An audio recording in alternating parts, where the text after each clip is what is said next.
ചേച്ചിക്ക് വേണ്ടി ഞാൻ പ്രാർത്ഥിച്ചപ്പോൾ കർത്താവ് ഒരു കുടയുമായിട്ട് ആ ചേച്ചിയെ സംരക്ഷിക്കുന്നതായിട്ട് ഞാൻ കണ്ടു. ആ ചേച്ചിയുടെ മകൻ മരിച്ചിട്ട് 1.5 വർഷമായി. ആദ്യം ആ ചേച്ചിക്ക് മകനെ കുറിച്ച് ഒരുപാട് ദുഃഖമുണ്ടായിരുന്നു.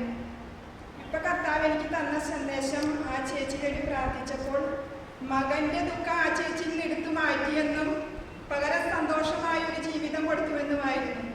ആ ചേച്ചിയോട് ചോദിച്ചപ്പോൾ അത് ഏകദേശം ശരിയായിരുന്നു. ഞാനിവിടെ വരുമ്പോൾ എനിക്ക് ഒരുപാട് അസ്വസ്ഥതകൾ ഉണ്ടായിരുന്നു.